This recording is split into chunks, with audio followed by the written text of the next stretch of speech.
1장 4절과 15절입니다.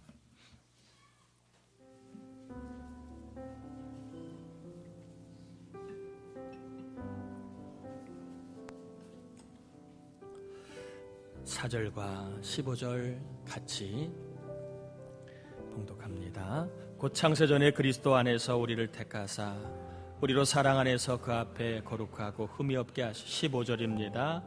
이로 말미암아 주 예수 안에서 너희 믿음과 모든 성도를 향한 사랑을 나도 듣고. 아멘. 바울은 에베소 교회가 부흥하면서 사람이 모이는 곳에 항상 갈등이 생기잖아요. 이 갈등을 좀 해결할 필요를 느끼게 됩니다. 그리고 에베소 교인들이 조금 시간이 지나가면서 첫사랑을 잃어버리는 듯한 징후들이 이제 감지가 되면서 에베소 교인들이 신앙이 더욱더 강건하기를 그러한 바라는 마음으로 에베소를 쓰게 됩니다. 신앙의 갈등을 해결하고 그리고 신앙의 변질을 막기 위해 바울은 에베소 교인들에게 복음을 다시 들려줍니다. 복음을 통해 교인들에게 나는 누구인가 라고 하는 정체성을 심어주는 것이지요. 예수님과 한 팀이라는 정체성을 가져야 문제를 내 힘으로 아닌 예수님과 함께 해결할 수 있고, 예수님과 한 팀이라는 생각이 있어야 우리가 예수님이 기뻐하시는 삶에 매진할 수 있을 거라 그렇게 여겼기 때문에 바울은 복음을 통하여 정체성을 다시 한번 심어주게 됩니다. 지난주에는 복음은 내가 누구인가를 알게 해준다. 복음은 나는 누구인가라고 하는 사실을 깨닫게 해준다. 즉 정체성을 준다는 말씀을 드렸습니다. 오늘은 이어서 복음을 들으면 목표가 생깁니다. 따라합시다. 복음을 들으면 목표가 생긴다. 그럼 복음을 들으면 어떤 목표가 생길까? 오늘 두 가지를 4절과 15절을 통해서 좀 하나님 말씀을 전하겠습니다. 4절 한번 다시 한번 같이 읽어봅니다. 곧 창세전에 그리스도 안에서 우리를 택하사 우리로 사랑 안에서 그 앞에 거룩하고 흠이 없게 하시려고. 복음을 들으면 하나님 보시기에 거룩하게 살고 싶은 목표가 생겨납니다. 아니, 그런 목표를 하나님이 주신다는 겁니다. 복음을 다시 들으면, 복음을 자꾸 듣게 되다 보면 내가 하나님 기뻐하시게 거룩하게 살아야지. 거룩에 대한 목표를 주신다는 겁니다.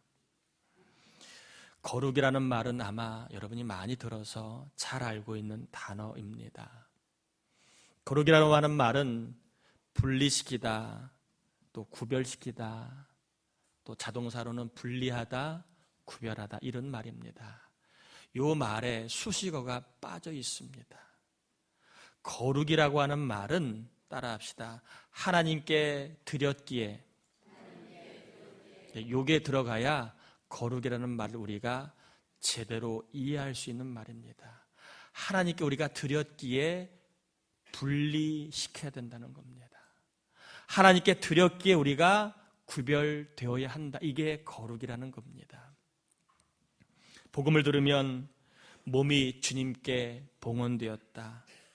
주님의 것임을 알게 됩니다. 복음을 들으면 내 것보다는 주님의 것이라고 하는 그러한 주인됨의 이 중심이 주님으로 이동됩니다.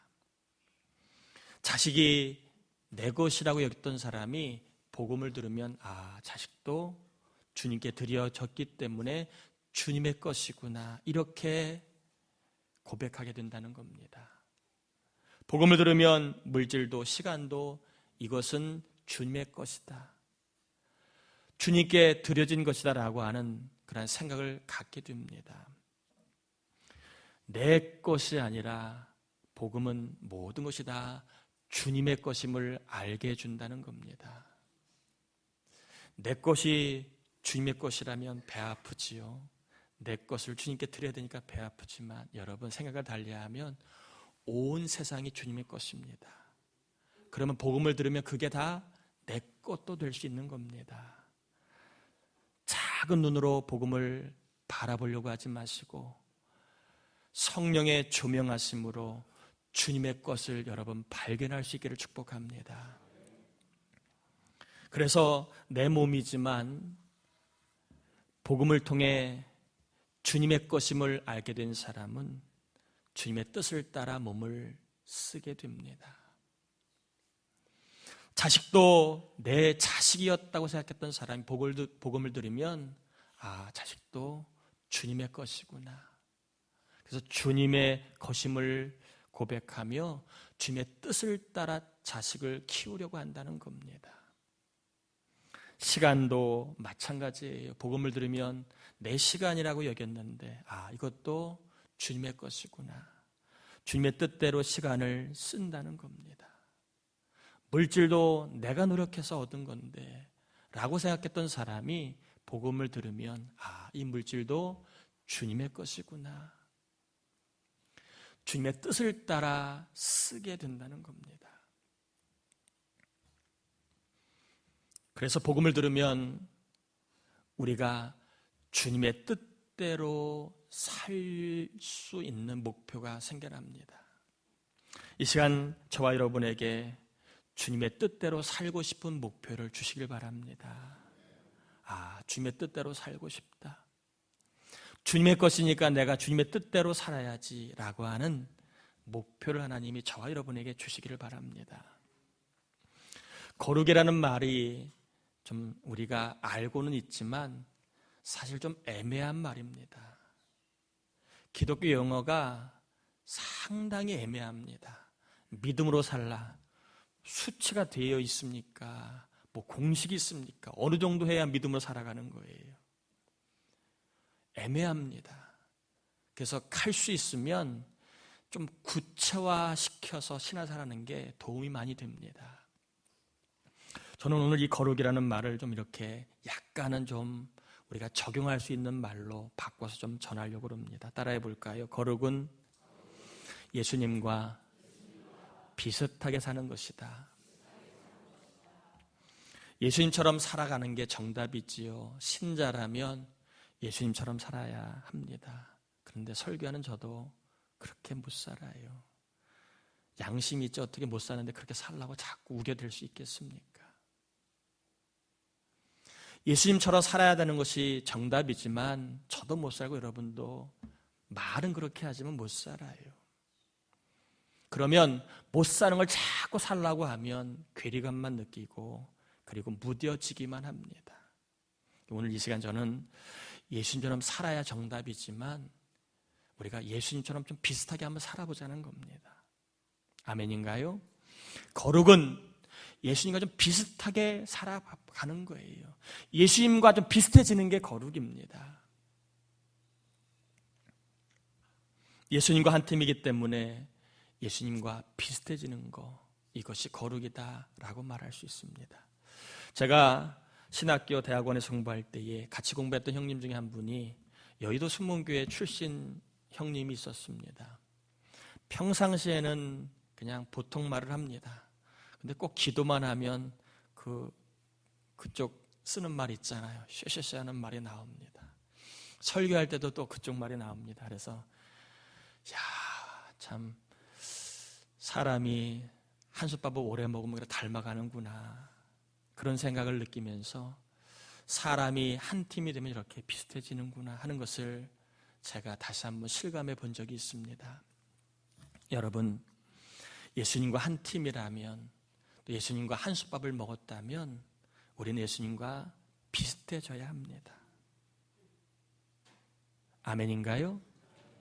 예수님이 사람을 귀하게 여기셨다면 우리도 사람을 귀하게 여길 줄 알아야, 이게 뭐라고요? 거룩이라는 겁니다.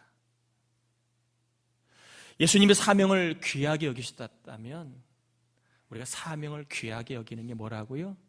거룩이라는 겁니다.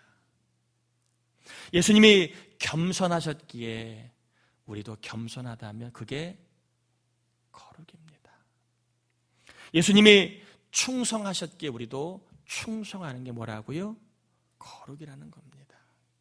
예수님이 하나님의 뜻을 따라 살아가셨기에 내 마음대로, 내 뜻대로, 내 기분대로 살지 않는 게 뭐라고요?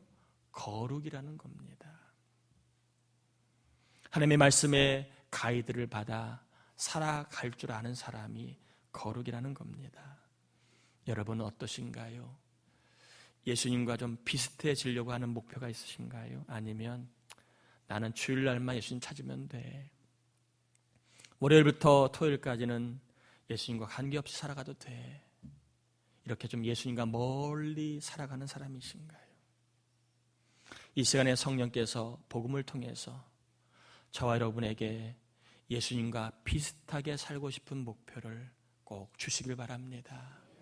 예수님과 비슷하게 살아야지.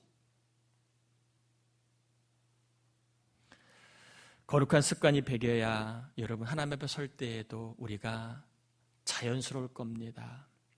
거룩한 습관이 없이 하나님 앞에 선다고 생각해 보십시오. 얼마나 서로가 피차 민망하겠습니까? 천국 영생은 하나님 앞에 영원히 서서 사는 것인데 천국 생활이 민망하지 않게 되려면 저와 여러분이 지금 이 땅에서 예수님과 비슷하게 살아야 될 줄 믿습니다. 하나님 앞에 설 때 뽀록날 일이 생겨 민망하면 안 되잖아요. 여러분이 예수님과 비슷하지 않아서 그때 너 그런 사람이었니? 예수님을 놀래켜드리면 안 되잖아요. 너 아직도 그거 못 끊었니? 너 아직도 안 바뀌었니? 그러면 주님이 얼마나 민망하시겠습니까?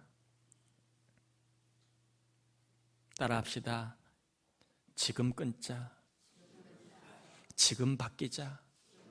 지금 변하자. 여러분, 신앙에는 목표가 있어야 됩니다. 복음은요, 거룩을 목표로 두게 만듭니다.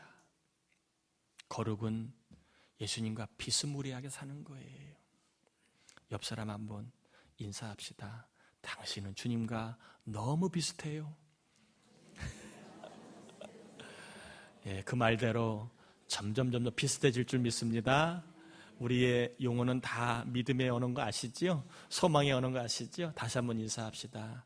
옆 사람에게 인사합시다. 당신 잘 비슷해지고 있습니다. 두 번째는요, 복음을 들으면 사랑에 대한 목표가 생긴다는 겁니다. 여러분 15절 한번 같이 읽어보겠습니다. 이로 말미암아 주 예수 안에서 너희 믿음과 모든 성도를 향한 사랑을 나도 듣고 복음을 들으면 사랑하며, 바울은 에베소 교인들의 믿음과 사랑에 대한 이야기를 듣고 또 그 이야기를 다시 하고 있는 겁니다. 바울은 에베소 교인들이 정말 믿음의 사람이었다, 사랑의 사람이었다라고 알고 들었습니다. 이 말을 조금 달리 이야기하면 복음을 들었던 사람들은 사랑을 목표로 산다는 겁니다. 여러분, 돈을 목표로 삼지 않기를 바랍니다. 성공을 목표로 삼지 않기를 바랍니다. 출세를 목표로 삼지 않기를 바랍니다. 여러분, 사랑을 목표로 두면 참 좋은 일이 많아질 줄 믿습니다. 복음에는 하나님의 사랑이 담겨 있습니다. 죄인을 향한 사랑, 온전지 못한 사람을 향한 사랑이 담겨 있는 게 복음입니다. 그래서 복음을 들으면 누구나 다 하나님의 사랑을 깨닫게 됩니다. 나 같은 사람을, 나 같은 죄인을, 나 같은 불완전한 사람을 버릴 수도 있는데 뭐가 좋아서 주님은 포기하지 않고 끝까지 살리려고 독생자 예수 그리스도를 십자가 달려 죽게 하셨을까? 왜 주님은 나를 멸하지 않고 구원하려고 십자가의 사랑을 그렇게 하게 하셨을까? 여러분, 우리의 이성으로는 셈이 안 돼요. 십자가의 사랑, 복음을 통한 하나님의 사랑은 우리의 이성으로는 도저히 셈이 안 됩니다. 오카노 목사님이 돌아가시기 전에 설교하실 때 그렇게 했습니다. 수없이 제가 복음을 전거했는데 나는 아직도 십자가를 모르겠어. 나는 아직 십자가를 모르겠어. 그렇게 믿음 좋은 목사님이 돌아가시기 전에 나는 십자가를 모르겠어. 여러분은 복음을 얼마나 알고 있습니까? 여러분은 십자가를 얼마나 이해하고 있습니까? 제가 볼 때 이해는 안 됩니다. 왜 그렇게 하셨는지, 왜 하나님이 그렇게까지밖에 할 수 없는지 그 마음은 우리가 잘 모릅니다. 그래서 복음은 신비고 사랑은 불가한 겁니다. 이해가 안 됩니다. 왜 그렇게 하셔야만 했는지, 왜 꼭 그 방법을 쓰실 수밖에 없었는지, 버리고 새로운 세상을 만들 수도 있는데 왜 그렇게 안 하셨는지 이해할 수 없는 게 복음입니다. 그러나 분명한 사실은 이해는 안 되지만 하나님의 사랑 때문에 저와 여러분이 죄 용서를 받았다는 겁니다. 하나님의 사랑 때문에 저와 여러분이 구원을 받았다는 겁니다. 하나님의 사랑 때문에 저와 여러분이 천국행의 티켓을 거머 쥐었다는 겁니다. 또한 하나님의 사랑 때문에 우리는 행복이 무엇인가를 알게 되었다는 겁니다. 복음은 우리에게 하나님의 사랑을 알게 해주고, 더 나아가 복음은 우리로 하여금 하나님과 비슷하게 사랑하며 살고 싶다는 목표를 준다는 것을 기억하시길 바랍니다. 내가 사람 구실한 게 하나님의 사랑이었고, 내가 복을 알게 된 게 하나님의 사랑이었고, 내가 위로와 힘을 얻었던 게 하나님의 사랑이었기 때문에 나도 누군가를 사랑하고 싶다. 그러한 사랑에 대한 목표를 복음을 듣는 자에게 하나님이 주신다는 겁니다. 요한일서 4장 8절에 사랑하지 아니하는 자는 하나님을 알지 못하나니 이는 하나님은 사랑이십니다. 복음은 사랑이 뭔지를 알게 해줍니다. 그리고 복음은 사랑을 목표로 두고 살게 만듭니다. 사랑함으로 누군가를 행복하게 해주고 싶은 목표, 사랑함으로 내가 더 믿음의 사람으로 성장하고 싶은 목표, 사랑함으로 이 땅을 천국으로 만들어야 할 목표가 생기게 만드는 게 복음입니다. 사랑함으로 가정을 천국으로 만들고 싶고, 사랑함으로 교회를 천국으로 만들고 싶고, 사랑함으로 천국을 퍼뜨리는 삶의 목표가 생겨나는 게 복음이라는 겁니다. 신앙인이건 아니건 우리는 대부분 목표를 갖고 살아갑니다. 공부할 때도 목표가 있고, 취업을 하려는 목표도 있고, 결혼하는 목표도 있고, 또 일을 하는 목표가 다 있습니다. 자녀를 키울 때도 목표가 있습니다. 그런데 믿음, 소망, 사랑, 그 중에 제일은 사랑이라고 했는데 사랑에 대한 목표는 있으신가요? 한 달, 1년에 대한 목표는 있는데 저와 여러분에게 사랑에 대한 목표는 있으신가요? 저와 여러분에게 사랑에 대한 목표치가 있나요? 결혼 생활을 수십 년을 해도 사랑에 대한 목표치가 없다 보니까 내가 잘하고 있는지 못하는지 잘 헷갈립니다. 내가 잘 살고 있는지 아닌지 헷갈립니다. 사랑에 대한 목표치가 없다 보니까 그냥 남들처럼만 하면 되는 줄 알고 살아갑니다. 이웃집 남편, 이웃집 아내만큼만 하면 되는 줄 알고 살아갑니다. 그렇게 해서 안 될 때면 때로는 포기하고 그냥 이게 인생이지 하고 살아갑니다. 부부간의 재미가 무엇인지를 모르고 살아가는 부부가 저를 포함해서 꽤 되는 것 같습니다. 여러분은 부부간에 재미가 있으신가요? 여러분은 부부간에 재미와 기쁨이 있으신가요?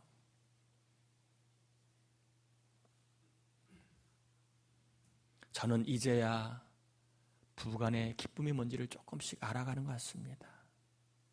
이제야 사랑이 뭔지를 조금씩 알아가는 것 같습니다. 사랑의 기쁨을 모르고 살아가는 가정, 사랑에 대한 재미를 모르고 살아가는 부부가 교회 안에 참 많이 있습니다. 우리 교회뿐만 아니라 많은 교회들의 문제입니다. 여러분 TV 프로를 보세요. 우리 남편이 달라졌어요. 우리 아이가 달라졌어요. 우리 아내가 달라졌어요. 우리 시부모가 달라졌어요. 보세요.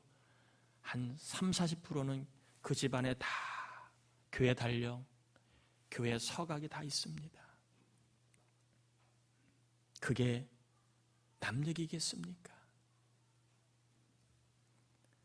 사랑에 대한 목표를 가지고 내가 좀 더 참았더라면, 사랑에 대한 목표를 가지고 내가 좀 더 남편과 아내를 칭찬하고 격려했더라면, 사랑에 대한 목표를 갖고 내가 조금 더 귀찮지만 섬겼더라면 황혼 이혼이 웬 말이겠습니까? 내가 저 인간하고 내가 사나봐, 그런 말이 웬 말이겠습니까? 지금이라도 늦지 않았습니다. 사랑에 대한 목표를 가지시고 여러분 부부간에 무덤덤하고 그리고 재미없는 관계가 아니라 좀 더 사랑하고 좀 더 참아주고 좀 더 격려하고 좀 더 인내함으로 말미암아 사랑의 재미를 경험할 수 있기를 축복합니다. 목사님, 저 인간 안 바뀌어요. 난 글렀어요. 그러지 마세요. 성경은 말합니다. 내 믿음대로 될지어다. 안 바뀐다고 믿으면 안 바뀌고요, 된다고 믿으면 됩니다. 저 인간 내가 30년 살아보니까 안 바뀌어. 된다고 믿어야 사람이 살 맛이 있지, 안 된다고 믿으면 무슨 낙이 있겠습니까? 신앙생활을 오래 하여도 사랑에 대한 목표가 별로 없습니다. 내가 하나님을 더 사랑해야지, 내가 하나님을 더 사랑해야지 하는 목표가 없다 보니까 이런 표현을 하긴 좀 그렇지만 신앙생활이 창피합니다. 신앙생활이 창피합니다. 사랑에 대한 목표가 없다 보니까 참 어디 가서 창피합니다. 내 신앙을 오픈하는 게 창피합니다. 하나님을 사랑하는 마음에 일을 하고 그리고 살아야 되는데 그런 마음이 없이 기분에 따라, 환경에 따라, 그리고 일에 따라 살아가다 보니까 그때그때 우리의 신앙은 흔들리게 됩니다. 하나님을 사랑할 때 얻을 수 있는 신앙의 유익이 분명히 있는데 그것을 우리는 만끽하지 못하고 정말 중요한 것을 누려야 되는데 그걸 누리지 못하고 변방의 것만 만지다가 마무리하는 경우가 있습니다. 하나님을 사랑할 때 주어지는 기쁨, 소망, 그리고 힘, 능력이 있는데 사랑하지 못하니까, 사랑에 대한 목표가 없으니까 그거를 그냥 쳐다만 보고 그리고 남의 떡인 양 살아갈 때가 있습니다. 하나님에 대한 사랑의 목표를 가지고 살아가며 어려울 때 더 기도하고 힘들 때 더 믿음으로 결단할 것인데 그러한 목표가 없다 보니까 그냥 기분에 따라, 환경에 따라 마치 둥둥 떠다니는 배처럼 흔들 왔다 갔다 합니다. 내 안에 사랑이 있으면 그 어디나 하늘나라일 텐데 내 안에 사랑이 없으니까 그 어디나 지옥이 아닌가 생각합니다. 예배하는 저와 여러분의 마음에 사랑이 넘쳐 그 어디나 하늘나라를 경험하기를 축복합니다. 집에서도, 일터에서도, 교회에서도 여러분 천국의 신비를 사랑을 통해 맛보시길 바랍니다. 사랑하면 천국이지만 사랑하지 않으면 지옥입니다. 저는 오늘 말씀을 정리하려고 합니다. 복음은 단지 저와 여러분을 천국 가게 하는 것만이 아닙니다. 복음은 우리 인생의 근간 자체를 바꾸는 겁니다. 더 나아가 우리의 목표를 새롭게 조정하고 재설정해 줍니다. 거룩함에 대한 목표를 줍니다. 거룩함. 여러분 그리스도의 핏값으로 살았기 때문에 더 이상 여러분의 것은 없습니다. 다 주님의 것이에요. 그러면 우리가 주님의 것을 가지고 주님과 비스무리하게 살아야 된다는 겁니다. 그게 거룩입니다. 주님과 비슷하게 살아가는 거룩함의 목표를 가지고 살아가시다가 저와 여러분이 하나님 앞에 설 때에 부끄러움 당하지 않기를 축복합니다. 또한 복음은 우리로 하여금 사랑에 대한 목표를 줍니다. 사랑을 받았기에 나도 누군가를 사랑하고 싶다. 그런 사랑에 대한 목표를 갖게 되는데 저 여러분 모두가 복음을 다시 들음으로 말미암아 사랑의 목표를 가지시고 믿음의 경지를 끝까지 달리시다가 거룩한 사람, 사랑의 사람으로 하나님 앞에 오랫동안 귀하고 복 있게 다 쓰임 받으시기를 주님의 이름으로 축원합니다.